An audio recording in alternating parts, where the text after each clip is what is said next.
नमस्कार दोस्तों।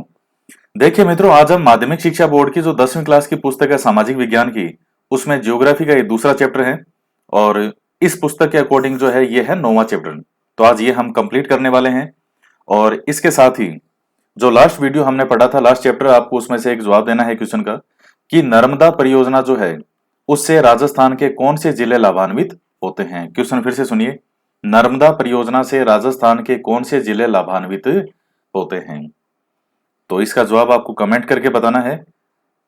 और अब हम आगे पढ़ते हैं। आज का हमारा चैप्टर है भारतीय कृषि। तो सबसे पहले हम देखते हैं परिचय। भारत कृषि प्रधान देश है। यहां पर कुल जनसंख्या का 54.6% भाग प्रत्यक्ष रूप से कृषि पर आश्रित है। और देश के सकल घरेलू उत्पाद का 17.4% भाग कृषि से प्राप्त होता है। जो जीडीपी है उसका 17.4% भाग किससे प्राप्त होता है? कृषि से। भारत में कृषि कार्य जीवन निर्वहन के लिए किया जाता है, जिसमें देखिए मित्रों, ये जो जीडीपी है इसमें ये अलग अलग, हालांकि इकोनॉमिक्स से मैंने वीडियो एक बना भी रखा है कि जीडीपी, जीएनपी, एनएनपी ये सब क्या है। तो ये इकोनॉमिक नाम से एक बनाई होगी, जो है कोई प्लेलिस्ट या इसी चैनल पे, तो आप उसमें देख लीजिएगा। बाकी देखिए, प्राथमिक क्षेत्र, द्वितीय क्षेत्र, तृतीय क्षेत्र, इस प्रकार से ये सेक्टर में बांटा जाता है तीन प्रकार में। एक में कृषि आ जाती है, एक में उद्योग आता है, और एक में जो सेवाएं हैं जैसे बैंकिंग सेवाएं, ये सब जो सेवाएं जितनी भी सर्विसेज हैं वो सब इसमें आ जाती हैं। तो इन तीनों के आधार पर जो है वो निकाला जाता है जीडीपी। तो इसमें 17.4% भाग है वो हमें किससे प्राप्त होता है जीडीपी का? कृषि से, एग्रीकल्चर से। भारत में कृषि कार्य जीवन निर्वहन के लिए किया जाता है। मुख्यतः यहाँ जो खेती होती है वो अपने जीवन निर्वहन के लिए होती है, जिसमें कृषक अपने परंपरागत तकनीक के द्वारा कृषि भूमि पर उदर पूर्ति हेतु खाद्यान्न फसलों को उगाता है, जिसके अतिरिक्त जिसमें अतिरिक्त भाग को बेचकर अन्य आवश्यक उपभोग की वस्तु में प्राप्त करता है। भारत में कृषि कार्य लगभग 7,000 वर्ष पूर्व मोहनजोदड़ो तथा सरस्वती सिंधु सभ्यता से होता रहा है। तो ये आप देखते ही हैं। इस कृषि पर समय, काल तथा परिस्थिति के प्रभाव के कारण इसके स्वरूप और विविध आयामों में परिवर्तन होता रहा है। इस कारण से भारतीय कृषि के विविध स्वरूप है और इन विविध स्वरूपों को निम्न आधारों के अनुसार वर्गीकृत किया जाता है। तो इस पैराग्राफ में आपके काम की चीजें क्या है? तो एक तो ये है, देखिए आंकड़े ये चेंज होते रहते हैं, डाटा पे आप इतना मत जाना। और कोई इतने आंकड़े पूछता भी नहीं है इस प्रकार के डेटा, वो करंट के हो तो आप ध्यान में रख सकते हैं वो। बाकी इतना इनमें कोई नहीं पूछता वो। लेकिन आपको पता होना चाहिए कि लगभग 17-18% भाग किससे प्राप्त होता है जीडीपी का? तो वो एग्रीकल्चर से हैं। और लगभग इतने परसेंट के भाग लोग जो हैं कृषि पर आश्रित हैं। अब है भारतीय कृषि के विविध रूप। भारतीय कृषि के ऋतुओं के आधार पर रूप कौन कौन से? भारत में कृषि को ऋतुओं के आधार पर तीन भागों में बांटा गया है। पहला है खरीफ, दूसरा है रबी और तीसरा है जायद। तो ये तीन फसलें हैं, ये हमने पहले भी पढ़ी हैं, एक बार यहाँ और पढ़ लेते हैं। खरीफ की फसल ऐसी फसलें जो जून जुलाई में बोई जाती है, यानी अब जो बोई जाएगी, ये जो समय अभी चल रहा है जून का, तो इस समय जून जुलाई में ये बोई जाएगी। जब वर्षा होगी तो उस समय ये बोई जाती है और अक्टूबर नवंबर में काटते हैं, वो है खरीफ की फसल। अब इसमें जैसे मोटे अनाज से संबंधित ज्यादातर जिनमें तीन नाम आपको, तीन अक्षर देखने को मिलेंगे, जरूरी नहीं हमेशा तीन ही हो, लेकिन एक थोड़ा सा याद रखने के लिए। अब जैसे मोटे अनाज में अब ये आपके चावल आ जाएगा। ये मक्का है, बाजरा है, मूंगफली है, मूंग, उड़द, गन्ना, सोयाबीन, ये सब किस में आएगा? इसमें आ जाएगा। ये फसलें मानसून से होने वाली वर्षा पर निर्भर करती है, परंतु वर्तमान में कुछ भागों में सिंचाई के द्वारा भी बुआई होती है। अब मित्रों, जैसे मान लीजिए कुछ लोगों ने खेतों में कुएं बनवा रखे हैं, मोटर लगवा रखी है, तो उन लोगों की ये जैसे मूंगफली वगैरह है, ये कई फसल उनकी अच्छी खासी हो जाती है। वर्षा कम होगी तो भी हो जाएगी, तो वो सिंचाई का प्रभाव है उसका। लेकिन भारतीय कृषि को ज्यादातर मानसून का जुआ ही कहते हैं। भारत में अकाल भी बहुत पड़ते हैं, अकाल पड़े भी हैं। तो मानसून का जुआ इसलिए क्योंकि मुख्य रूप से हर आज भी किसान के पास में कोई इतनी सुविधा नहीं है सभी के पास कि वो हर कोई ट्यूबवेल जो है वो लगा सके या वो सिंचाई का प्रबंध कर सके। तो आज भी जो भारतीय कृषि है अधिकतर किस पर डिपेंड है? बारिश पर डिपेंड है, वर्षा पर। इसलिए भारतीय कृषि को मानसून का जुआ कहते हैं। तो अब खरीफ की फसल हो गई आपकी। अब आता है रबी। ऐसी फसलें जो अक्टूबर नवंबर में बोई जाती है और मार्च अप्रैल में काटी जाती है। देखिए 3 नाम वाला है, ये पहले आ जाएगा ख। और आप क ख गड़े भी पढ़ते हैं, क ख ग ढ, तो क के बाद में ख आता है। तो सबसे पहले खरीफ, उसके बाद में रबी। और खरीफ में भी देखिएगा ख र खरीफ, तो पहले ख से आ जाएगा खरीफ और री बाद में है तो बाद में रबी की। तो जो ही खरीफ की समाप्त हुई इतने में उसके बाद अक्टूबर नवंबर में आप रबी की फसलें बोओगे। काटोगे कब? मार्च अप्रैल में। मार्च अप्रैल माने कौन सा महीना होता है? ये जो होली वाला महीना होता है और जो हिंदुओं के नए जो ये महीने शुरू होते हैं, तो मार्च अप्रैल का जो मिड होता है वहां से हमारे हिंदू महीने शुरू होते हैं। चैत्र बैसाख जेठ आषाढ़ सावन भादो आसोज काती मिंगसर पो माह फागण, ये सब 12 महीने जो हमारे, तो उसमें जो चैत्र मास होता है उसका यही समय होता है मार्च अप्रैल। तो दोनों के मिड में से वो शुरू होता है। तो इस समय ये फसलें काटी जाती हैं। ऐसी फसलों में गेहूं, चना, जौ, तिलहन, तिलहन में अलसी और सरसों, जीरा, धनिया, अफीम, इसबगोल की फसलें प्रमुख है। तो रबी की फसलें कौन कौन सी होती हैं? तो ये ज्यादातर 2 नाम मिलेंगे आपको, जैसे गेहूं है, चना है, एक नाम वाला भी है जो, तिलहन जैसे अलसी और सरसों है, जीरा है, धनिया है, अफीम है, इसबगोल है, ये सब मिलेगी इसमें रबी के अंदर। इसमें अधिकांश फसलें सिंचाई के विविध सोर्स से उत्पादित होती हैं। और मित्रों, जो एक चीज आप ध्यान में रखिएगा, आप अगर आपके एग्जाम में ये मान लीजिए क्वेश्चन आएगा कि भूमध्य सागरीय वर्षा या पश्चिमी विक्षोभ, जैसे मान लीजिए या तो पश्चिमी विक्षोभ लिखा है या भूमध्य सागरीय वर्षा लिखा है या मावठ लिखा है, ये सब एक दूसरे के पर्यायवाची शब्द हैं, अर्थ इनका एक ही निकलेगा। पश्चिमी विक्षोभ चूंकि पश्चिम की तरफ से आता है, अब जैसे ये भारत है तो पश्चिम की तरफ भूमध्य सागर जो है यहां से आएगी, ये पवने जो है मानसूनी पवने यहां से इधर। और भूमध्य सागरीय इसलिए कहते हैं चूंकि भूमध्य सागर से आती है। मावठ इसलिए कहते हैं क्योंकि इस समय जो सर्दी की बारिश है उसको मावठ कहते हैं। तो ये किन फसलों के लिए लाभदायक होती है सर्दी वाली बारिश? ये होती है रबी की फसलों के लिए और मुख्य रूप से गेहूं के लिए। वरदान मानी जाती है ये गेहूं के लिए। तो सब क्वेश्चन आपस में जुड़े होते हैं। तीसरी आती है जायद। जायद में देखिए ज्यादातर हरी सब्जियां और ये चारा वारा है। हरी सब्जियां और चारे की फसलें होती है जिसे फरवरी अप्रैल में बोई जाती है और जून जुलाई में काटी जाती है। तो जो ही देखिए उसका लगभग अप्रैल का ये समय, मार्च अप्रैल का उसका समाप्त होगा रबी का, तो तीसरी आ जाएगी जायद। अब इसमें क्या है, ज्यादातर सब्जी और चारा वगैरह का है। तरबूज है, लौकी है, ककड़ी है, खीरा है, तो ये आदि जो फसलें हैं वो ली जाती है। तो अब आपको इसमें कोई डाउट नहीं होना चाहिए। और आपके क्वेश्चन एग्जाम में ज्यादातर वो पूछता भी यही है कि निम्नलिखित में से जो कौन सी फसल है वो रबी की है या ये जायद की है या खरीफ की फसल है। भारत में कृषि विधियों के उपयोग के आधार रूप खाद्यान्न फसलें, व्यावसायिक, बागानी और उद्यान। तो देखिए ये सब चीजें हमारी रिवीजन हो रही है, तो कितनी अच्छी बात है कि आपने पहले पढ़ रखी है हमने। तो ये हमारा सब रिवीजन हो रहा है। खाद्यान्न फसलें वही है जिनको हम खाएंगे, व्यावसायिक जिनको हम व्यापार के दृष्टिकोण से उगाएंगे, बागानी फसलें जो ज्यादातर बाग में लगती है, उद्यान फसलें ये भी उद्यान है फल सब्जियों के लिए। अब सबसे पहला है खाद्यान्न फसलें। ऐसी फसलें जिनका उपयोग खाने या भोजन के रूप में किया जाता है, जैसे चावल, गेहूं, मक्का, ज्वार, बाजरा, जौ, दालें, ये सब खाने में हम काम में लेते हैं। व्यवसायिक जिनका मुख्य रूप से जैसे उद्योगों में कच्चे माल के रूप में किया जाता है या व्यवसायिक कार्यों के लिए, इनको मुद्रादायिनी फसलें भी कहा जाता है। इसमें जैसे गन्ना, कपास, जूट, तंबाकू, तिलहन आदि फसलें सम्मिलित की जाती हैं।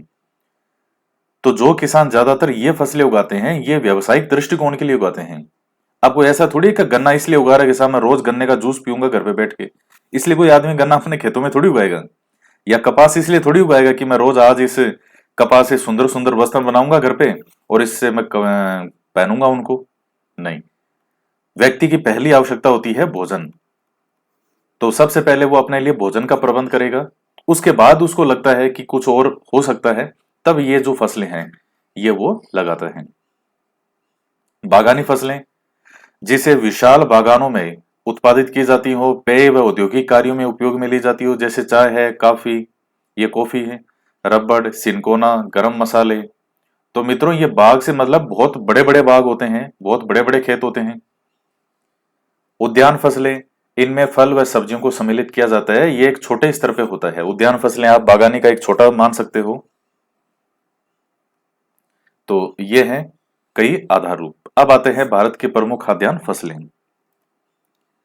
सबसे पहला है गेहूं। उत्तरी भारत की प्रमुख रबी फसल जो भारत के समशीतोष्ण भागों में बोई जाती है, जिसके लिए 100 से 250 सेंटीग्रेड तापमान, 25 से 75 सेंटीमीटर वर्षा और हल्की दोमट व चिकनी मिट्टी उपयुक्त मानी जाती है। तो दोस्तों ये जो इसमें ये है, ये मारेंगे इस तरह उगा के इतने में तो जल जाए पूरा। ये 100 और जो है ये 250 सेंटीग्रेड तापमान नहीं है, इतने में तो 100 डिग्री में तो पानी जो है वो उबलने लग जाता है। तो ये 10 से 25 डिग्री सेंटीग्रेड है। जो नई वाली किताब है उसमें ये 10 से 25 लिखा होगा, आप देख लेना उसको।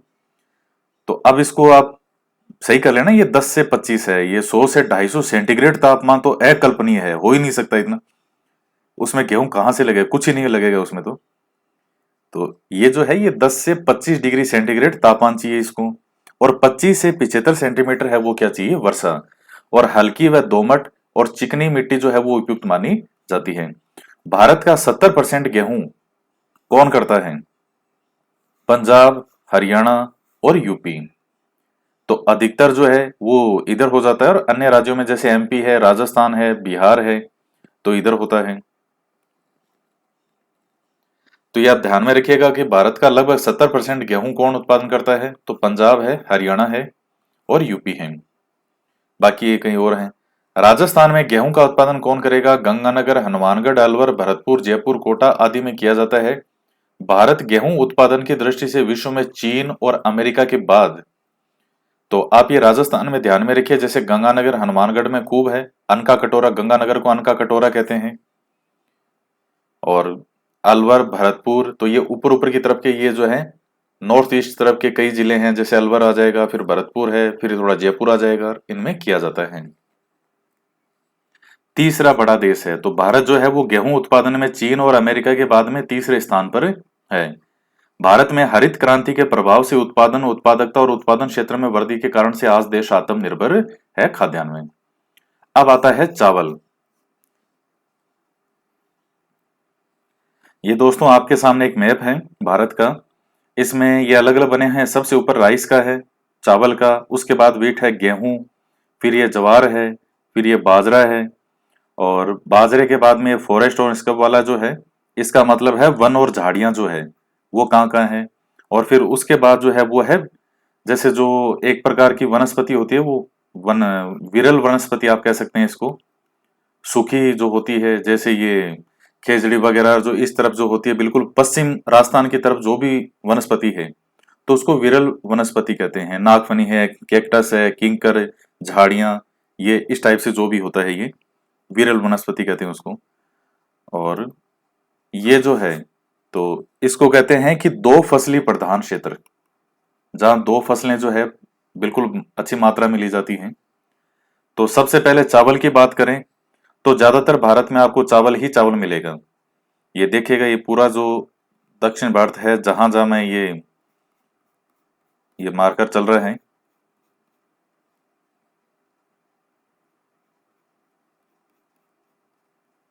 ये जैसे आप देख रहे हैं जो ये पूरा राइस ही राइस है। फिर उसके बाद में देखिएगा, फिर है गेहूं। तो गेहूं कहाँ का है, ये जो डार्क में है ये क्षेत्र जो आपने अभी पढ़ा, पंजाब, हरियाणा, ये यूपी वाला क्षेत्र आ जाएगा। और थोड़ा कुछ ऊपर राजस्थान वाला है, फिर ये एमपी का कुछ क्षेत्र है। ये जो है इस भूभाग में मेनली जो होता है वो होता है गेहूं। फिर उसके बाद में देखिएगा आता है जवार। तो जवार के लिए ये जो पार्ट है, जो पीला पीला दिखाई दे रहा है इसमें, अब ये वाला पार्ट देखिएगा, ये वाला, यहां होता है जवार ये। और उसके बाद में है बाजरा। तो ये आप देख ही रहे हैं, एक तो राजस्थान है और गुजरात, तो मुख्य रूप से जो बाजरा है वो यहां होता है, राजस्थान और गुजरात। और बाकी ये जो फॉरेस्ट वाला और स्क्रब वाला है, वन और झाड़ियां जो है, तो ये जो कुछ भाग ऊपर के हैं ये आप देख रहे हैं, वन ही वन जहां मिलेंगे आपको, खूब वन। और फिर उसके बाद में है तो ये आपको पश्चिमी राजस्थान वाला जो भाग है,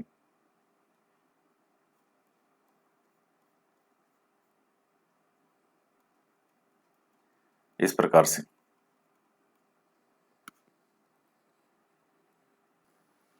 और उसके बाद में ये दो फसली प्रधान क्षेत्र जो है, area with two predominate crops, इसके लिए ये वाला पार्ट है। तो इसमें भी आपका राजस्थान और ये पंजाब, हरियाणा और यूपी, ये कुछ क्षेत्र इनके आ जाएंगे। थोड़ा साउथ का ये महाराष्ट्र साइड का, ये है कुछ एमपी का, इस प्रकार से। तो ये क्षेत्र हैं। तो हम चावल में पढ़ रहे थे कि चावल भारत की जो है वो मुख्य खाद्यान्न फसलों में से एक है। जैसे आप साउथ में जाएंगे, आप जो ईस्ट के कई राज्य हैं वहां आपको चावल ही चावल मिलेगा खाने में। यह फसल वर्षा ऋतु में देश के अधिकांश भागों में पाई जाती है, बोई जाती है। इस कारण यह खरीफ की मुख्य फसल है, वर्षा ऋतु में बोई जाती है चावल जो है। भारत में चावल की पैदावार उष्णकटिबंधीय भागों में जहां पर तापमान, अब ये फिर गलत आया है, 190 से 270 नहीं, 19 से 27, इसको सही कर लें आप, 19 से 27 डिग्री सेंटीग्रेड तापमान हो, और वर्षा जो है वो 75 से 200 सेंटीमीटर के मध्य होती है। यानी आपको टेम्परेचर भी ठीक चाहिए और वर्षा भी खूब चाहिए। तो उन भागों में की जाती है। इस फसल के उत्पादन के लिए नदी घाटी क्षेत्रों की चिकनी, दोमट और कछारी मिट्टी जो है वो उपयुक्त मानी जाती है। भारत में मौसम के अनुसार वर्ष भर में चावल की 3 फसलों, अमन मानसूनकालीन, और इसके बाद में है ओस शीतकालीन, और बोरो ग्रीष्मकालीन को पैदा किया जाता है। तो 3 बार जो है, 3 इसको चावल की 3 फसलों को लिया जाता है, अमन, ओस और बोरो। तो जो मानसूनकालीन है वो अमन, जो शीतकाल में होती है उसको ओस, जो ग्रीष्मकाल में होती है उसको बोरो। यद्यपि देश का 86% उत्पादन अमन अर्थात मानसून काल में होता है, इस कारण इसे खरीफ की फसलों की श्रेणी में रखा गया है। तो अब आप समझ गए कि खरीफ की श्रेणी में इसको क्यों रखा है, क्योंकि 86% जो है देश का जो चावल है वो किस पर डिपेंड होता है, मानसून पे। तो इसलिए इसको इस श्रेणी में रखते हैं। देश में चावल के कुल उत्पादन का 90% भाग होता है वेस्ट बंगाल, आंध्र प्रदेश, उत्तर प्रदेश, उड़ीसा, बिहार, तमिलनाडु और अन्य राज्यों में मध्य प्रदेश, असम, छत्तीसगढ़, झारखंड, महाराष्ट्र, पंजाब में किया जाता है। और राजस्थान में भी होता है थोड़ा बहुत, गंगानगर, हनुमानगढ़, कोटा, बूंदी में, यहां सिंचाई के द्वारा होगा। तो बाकी कहां होगा ये, और ये मैथ में भी आपने देखा ही है कि 90% लगभग इन स्टेट में होता है। तो जैसे 15.22 इनमें सबसे ज्यादा कहाँ होगा, जैसे वेस्ट बंगाल हो जाएगा आपका, ये इस प्रकार से, ये इस वेस्ट बंगाल में होता है, पश्चिम बंगाल में। ये आंध्र प्रदेश वाला जो पार्ट है यहाँ आपके आंध्र प्रदेश में हो जाएगा, तमिलनाडु में हो जाएगा, फिर ये बीच में यहाँ यूपी है, कुछ ये यूपी के अंदर भी होगा, और ओडिशा है, बिहार है। तो ये देखिए यही यही हमने चावल को देखा है इस प्रकार से मुख्य रूप से।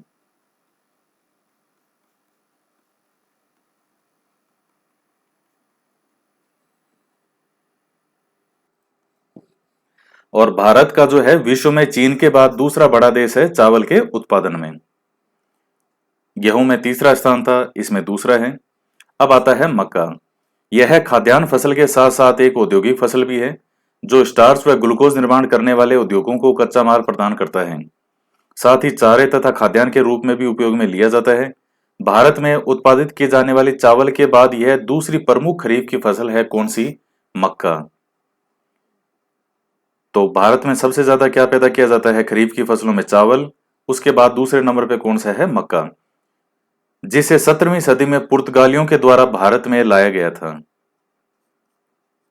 पुर्तगाली लेकर के आए थे इसको भारत में।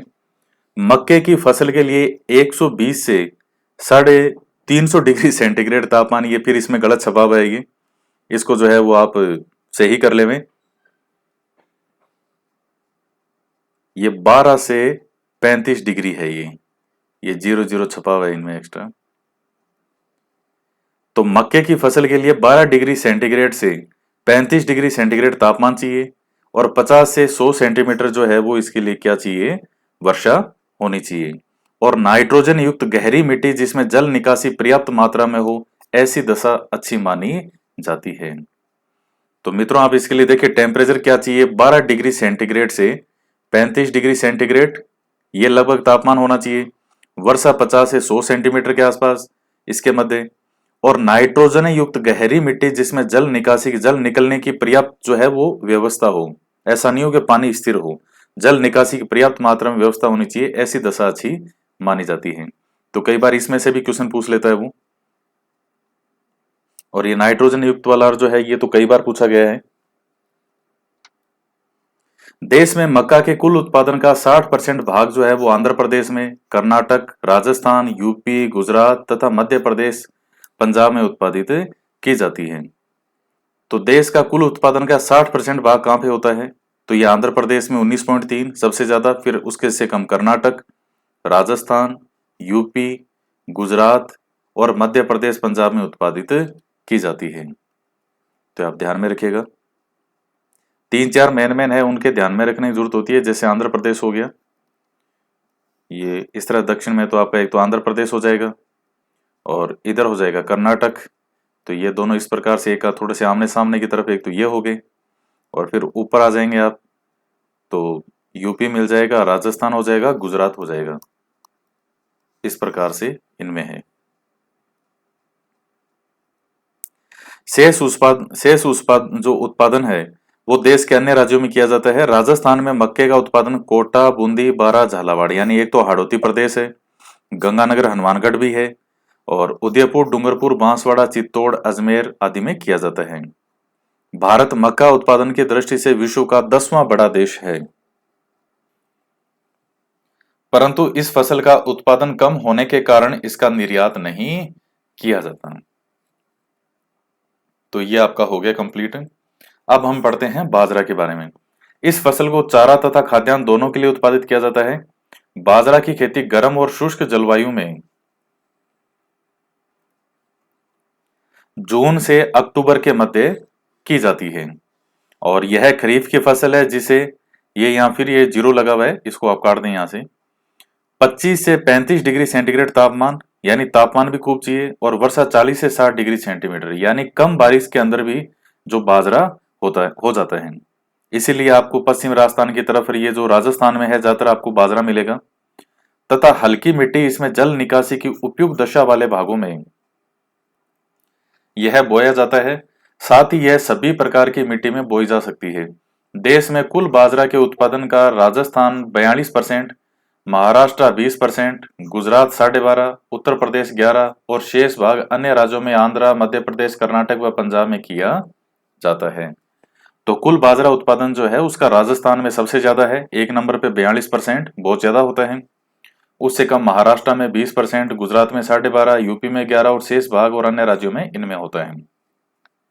राजस्थान में बाजरा का उत्पादन जोधपुर, बाड़मेर, जैसलमेर, बीकानेर, तो एक तो आपको जो पश्चिम राजस्थान वाले जिले हैं, एक तो वो आ जाएंगे। ऊपर ये जो गंगानगर वगैरह में भी है, कुछ सीकर में भी है, झुंझुनू, अलवर, जयपुर, जालोर जिलों में किया जाता है। भारत का उत्पादन की दृष्टि से विश्व में प्रथम स्थान है, क्योंकि हमारे पास राजस्थान है और विश्व के पास में राजस्थान नहीं है। तो सबसे ज्यादा राजस्थान में होता है, तो राजस्थान अकेला ही खींच ले जाता है पूरे बाजरे को। तो इसलिए नंबर 1 में कौन आ गया, भारत। अब है भारत की प्रमुख दलहन फसलें, जो दालें होती है वो। भारत की अधिकांश जनसंख्या शाकाहारी है, इस कारण प्रोटीन के सोर्स के रूप में दालों का उपयोग किया जाता है। साथ ही दलहन की फसलों को किसानों द्वारा भूमि की उर्वरता बनाए रखने के कारण भी बोया जाता है। भारत में दालें खरीफ तथा रबी दोनों मौसम में बोई जाती है। मूंग, मोठ, उड़द, अरहर आदि खरीफ के मौसम में होता है। जैसे मूंग की दाल आप बनाते हैं, मूंग होते हैं, मोठ हो जाते हैं, और ये उड़द है, अरहर है आदि। मटर, चना, मसूर आदि रबी के मौसम में उत्पादित की जाती है। देखिए मोठ जो होता है, बाजरे मोठ का एक खिचड़ा बनता है। आपने कभी नहीं खाए हो तो खाइएगा। बाजरे और मोठ इनको मिला करके जो इसका खिचड़ा बनता है, एक तो होती है खिचड़ी, वो अलग है, एक खिचड़ा होता है वो। और वो तब स्वाद बनता है जब हारे में बनाया गया हो। हारा किसको कहते हैं? जो जैसे चूल्हा होता है वैसे ही हारा गोल टाइप से यूं होता है। तो उसमें जैसे गांव में दूध वगैरह गर्म करते थे, बड़ी हांडी जो रखते थे, वो धीरे धीरे उसमें गर्म होता रहता था। तो उसमें बनाया गया जो होता है वो खिचड़ा एक अलग ही टेस्ट होता है उसका। उसमें भी फिर आपने शक्कर और घी ये डाल के मिला करके और फिर आपने खाया हो, और फिर आए आपको शानदार नींद। तो ये है। तो इसमें भारत में दालों के उत्पादन में भी एक तिहाई भाग चने की दाल का है। तो चने की दाल भी बहुत गजब की होती है, वो भी जब हांडी में बनाई गई हो, और वो भी चूल्हे पर धीरे धीरे पकी हुई हो। यह मुख्यतः उत्तरी भारत में पंजाब, हरियाणा, राजस्थान, यूपी, पश्चिमी बंगाल के मैदानी भागों में पैदा की जाती है। तो पंजाब, हरियाणा ये जो ऊपर वाले हैं स्टेट, इनमें आगे मुख्य रूप से, और थोड़ा पूर्व की तरफ ये यूपी, पश्चिम बंगाल आ जाएगा। राजस्थान में चने का उत्पादन गंगानगर, हनुमानगढ़, बीकानेर में नहरी सिंचाई वाले भागों में किया जाता है। चने के बाद दूसरी प्रमुख दलहन फसल जो है वो अरहर है, जो कि ज्वार, बाजरा व राई के साथ बोई जाती है अरहर को। इस फसल का उत्पादन महाराष्ट्र, यूपी, कर्नाटक, बिहार, एमपी, आंध्र प्रदेश आदि राज्यों में है। तो जो चना है, चने के लिए मुख्य रूप से ये आपने ऊपर देख लिए, पंजाब, हरियाणा, हरियाणा, राजस्थान, उत्तर प्रदेश, पश्चिम बंगाल आदि। और अरहर की जो दाल होती है वो महाराष्ट्र, उत्तर प्रदेश, कर्नाटक इत्यादि में होती है।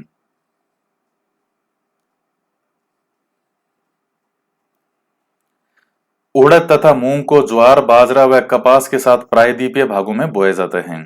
अब उड़द और मूंग जो है इनको ज्वार, बाजरा और कपास के साथ प्रायद्वीपीय भागों में बोते हैं। राजस्थान मूंग के उत्पादन में, ये दोस्तों एक मैप है, हालांकि आपके लिए कोई एग्जाम के दृष्टिकोण से ये कोई इतना महत्वपूर्ण नहीं है, लेकिन फिर भी आपकी जानकारी के लिए महत्वपूर्ण है कि 2012-13 में, 13-14 में और 14-15 में, तो हालांकि पहले के आंकड़े हैं, लेकिन एक एवरेज अनुपात जो रहता है वो लगभग यही रहता है। इधर तो लिखा हुआ है कि 2000, 8000 ये लाख हेक्टेयर में है ये सब, कि कितना जो उत्पादन जो है वो होता है, ये कितने क्षेत्र में बोए गए हैं, वो है भारत में खाद्यान्न उत्पादक क्षेत्र।